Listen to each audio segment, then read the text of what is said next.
Did you know that you can move Divi settings pretty much on any side of your screen? Let me show you how. So if I come to the bottom here and expand settings, I can actually click and drag this over to the left, and you can start working with this while it's here on the left, or you can have it here on the top. Now, the top is not a good position because that's where your header is, and that is going to cause a lot of confusion. But the option is there. We can also drag this over to the right like that. And if you prefer working this way, this again actually works. But my favorite is pretty much my default place, which is right here at the bottom. Oh, by the way, I forgot to mention that if you want to buy Divi, if you purchase Divi using my affiliate link, I will give you access to my Divi Jumpstart course. It's a course that teaches you how to design professional looking websites with Divi, saving you a lot of time on how to use Divi. All right, so let's continue on. The next tip is over here on the builder itself. Did you know that the builder has its own settings? Now, let me show you how it works. So if I click on these three little dots here on the bottom of the screen, you notice that we are now in our builder settings. So we can actually activate grid mode, click mode, and hover mode. So these are the different modes that we can use to design our pages. So let me switch them on so you can see what I mean by this. So I'm going to go ahead and switch these three like that. And you notice that these are the modes that have just been added. Now, if I get rid of one of them, you can see that it's gone. And then these are all three of them. All right, so let's start with this for now. Now, let's add a few items in here. So let's go with a blurb like that. So this will just make it easier for you to see how the modes actually work. Now I'm going to go back into my row settings and duplicate this 3 times. In fact, I should have saved time by just doing it right away. But anyway, so the second mode here, because by default we are on hover mode. And then this one here is click mode. So if I activate this, you notice that when I hover over here, it pretty much gives me an idea of where something is, like that. But for me to activate this, I have to click on it. And now we can see all the settings. So if I don't click on it, we won't be able to see the settings. Now let's go back to how things were before. When I hover, I can see my settings. But here in click mode, when I hover, all I see is the boundary, but I don't see anything. So if I want to click on something, I go onto it, click, and now I can see all my settings. Same thing applies to this as well. Hover over it, click, and then that's only where I can see my settings. Now let's go to the final one. This is the grid mode. So this pretty much shows everything. It's a combination of the hover and the click mode. So everything is now showing, which means I can just quickly go in and start doing all my edits. So let's go back here. So there's also another few things that we can do here. So we can set this to disable builder animations. So you know those animations that we get when we are designing our sites, we can disable them here. And there's a lot more items here that we can disable as well. Now there's one that I really like here, which is the desktop view. So this could be your builder default view, which is the desktop view. But if you're working in mobile first, then you can set it to mobile. But if you want to go with wireframe, you can also do it here. So there's quite a few settings here on these builder settings. All right, so I want to go back to default. Now I want to show you something very exciting as well. This is my third tip. If I click here and add a single column, let's add a button here. So when you use the Divi builder, you get these default modules here as you're designing. But did you know that if you go in and customize this, you can set this as the actual default? Now let me show you how it works. So first of all, let's go in and design this. So I'm going to come over here to design, button, and then use custom styles for button.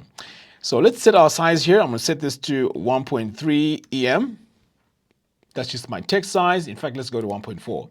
Next, on my text color, I'm going to set it to white. And then for my background color, I'm going to go with green. Now let's continue on. Let's add our border here. Border radius, I'm going to set this to 0. And for the letter spacing, let me just increase this a little bit, maybe to 2 pixels. And for the font, let's set this to pop-ins, like that. Now I want to make this all caps as well. So I'm going to come over here, set it to all caps. Now I don't want to spend too much time adding the hover effects and all that. So let's keep things very, very simple here. So let's say I'm done with my design and this is how I want my button to look as I'm designing my website. I can actually come over here on the top, right click, and then say apply styles to active preset. Now what that means is once I do that, you know that button that we normally get with Divi, which has the blue outlines?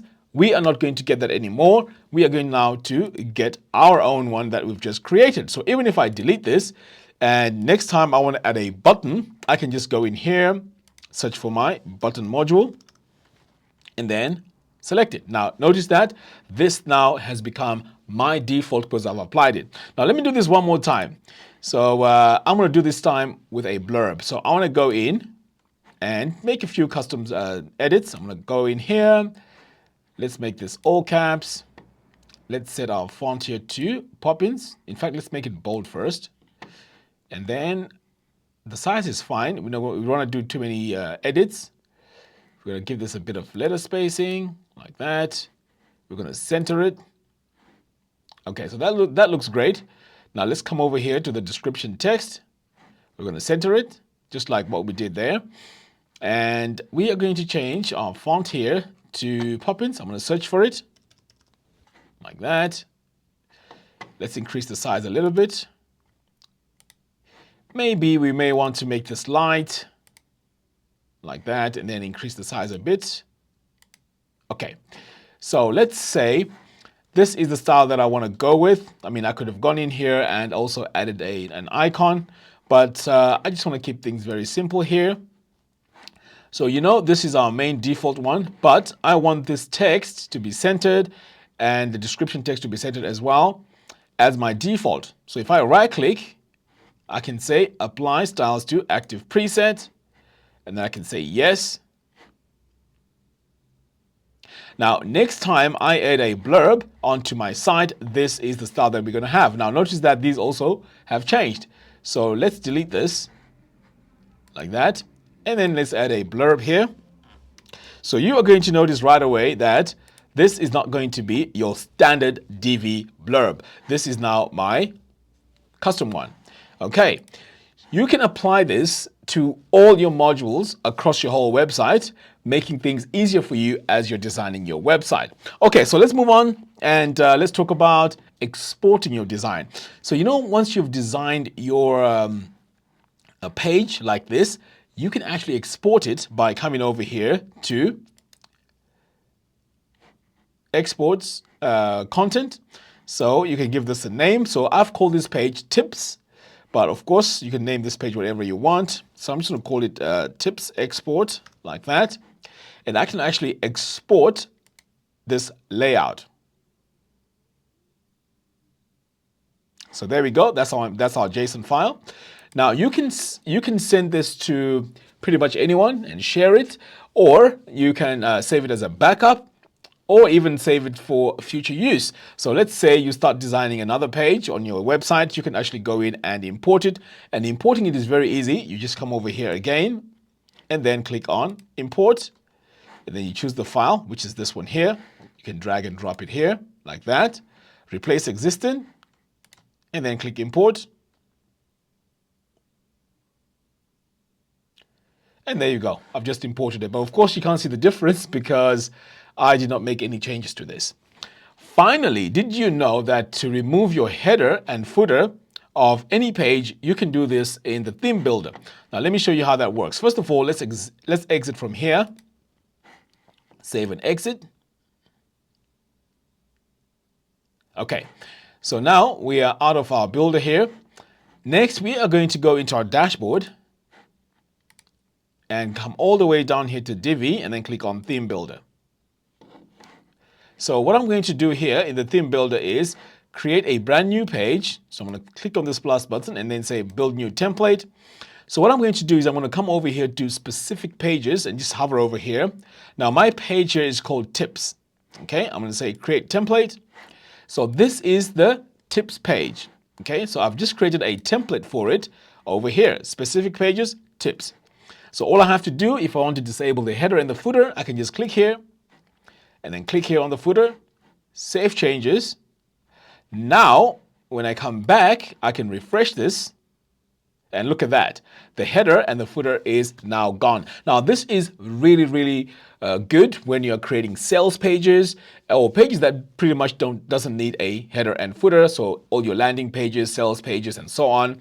This is a great tip. Now, if you like this tutorial, please give me a thumbs up and don't forget to subscribe. By doing so, you'll be notified every time I release new tutorials. Until next time, thanks for watching, and I'll see you in the next one. Take care.